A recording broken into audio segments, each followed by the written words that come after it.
I didn't say a word when they laughed at me. I didn't defend myself when the room went quiet. I just stood there, holding my glass, while everyone decided who I was. If you enjoy stories that reveal the truth people hide, subscribe and stay with me. The champagne in my hand was expensive. The kind you only see at weddings or milestone celebrations. This party wasn't either. It was Rachel's 30th birthday, and she'd made sure everyone knew it cost more than most people earn in a month. I wasn't supposed to be there. Not really.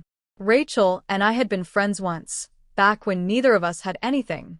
But things change. People change. She'd married into money, and I'd made different choices. The invitation came 3 weeks ago. Handwritten. Personal. Please come, Emma. I miss you. I almost didn't go.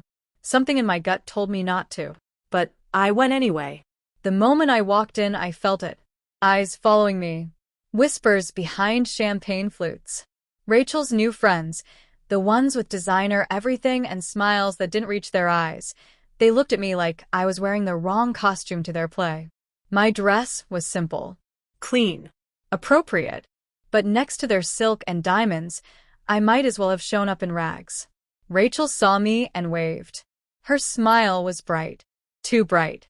The kind of smile you give someone when you're performing for an audience. Emma, you made it. She kissed both my cheeks, European style, something she never did before. Everyone, this is Emma. We go way back. Way back. Like I was ancient history. A woman with perfect blonde highlights stepped forward. Jennifer. Rachel's new best friend, apparently. I'd seen her all over Rachel's social media. Oh, you're the one, Jennifer said, looking me up and down. Rachel's told us about you. The way she said it made my skin crawl. The first hour was fine. Awkward, but fine. I stood near the appetizer table, making small talk with people who clearly didn't want to talk to me. I smiled. I nodded. I pretended everything was normal. Then the speeches started. Rachel saw me and waved. Her smile was bright. Too bright. The kind of smile you give someone when you're performing for an audience. Emma, you made it. She kissed both my cheeks, European style, something she never did before.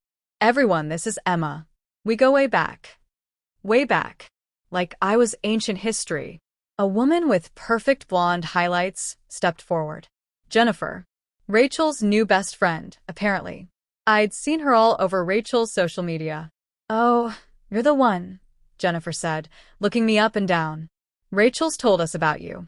The way she said it made my skin crawl. The first hour was fine. Awkward, but fine.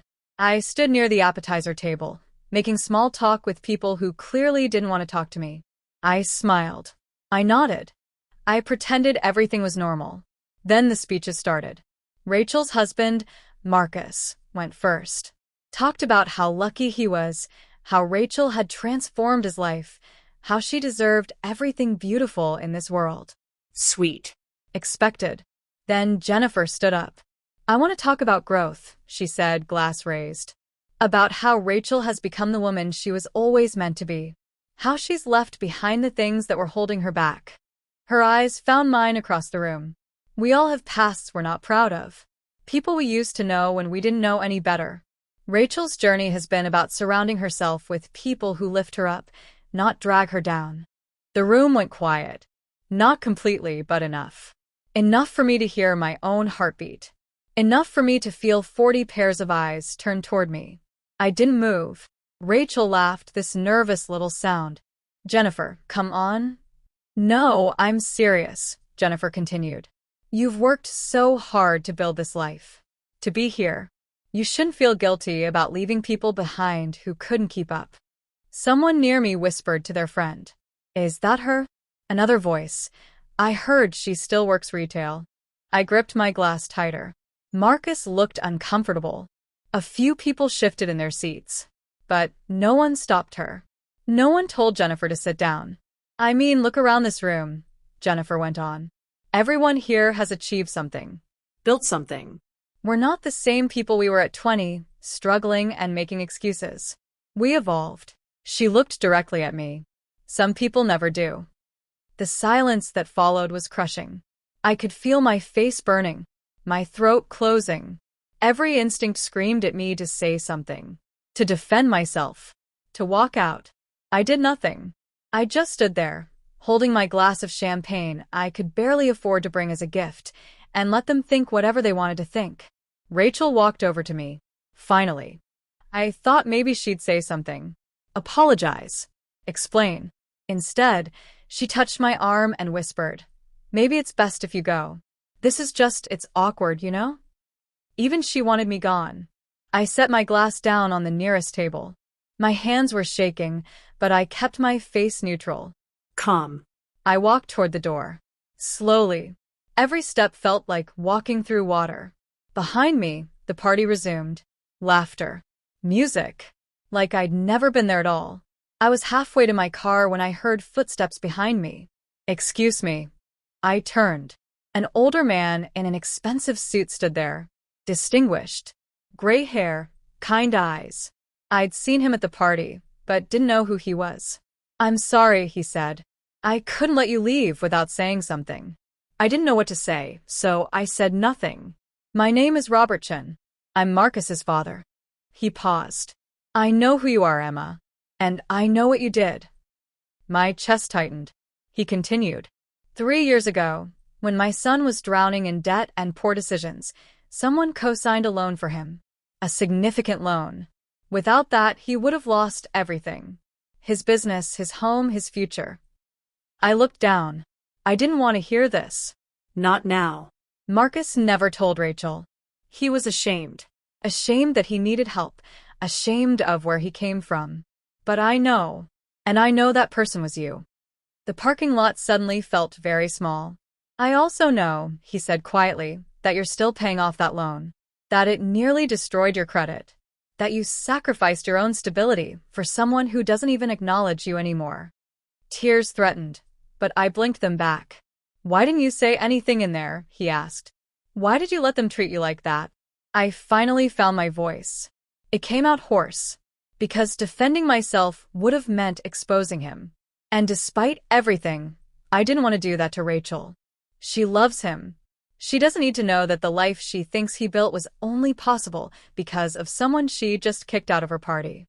Robert was quiet for a long moment. "You're a better person than most people in that room will ever be," he said. He pulled out his phone. Made a call. I heard him say, "Marcus, come outside. Now. And bring Rachel." "Please don't," I said. "It's fine. I'm leaving." "No," he said firmly. "It's not fine." 5 minutes later, Marcus and Rachel came out, looking confused. Jennifer followed because of course she did.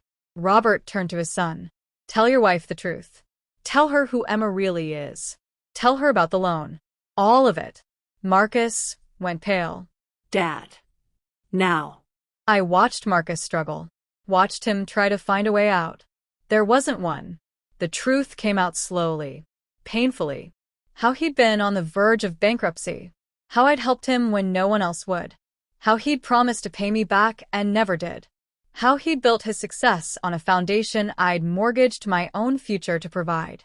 Rachel's face went through a dozen emotions. Confusion. Disbelief. Shame. Jennifer, for once, had nothing to say. "Emma, Rachel's voice cracked. "I didn't know. Why didn't you tell me?" "Because it wasn't about you," I said simply.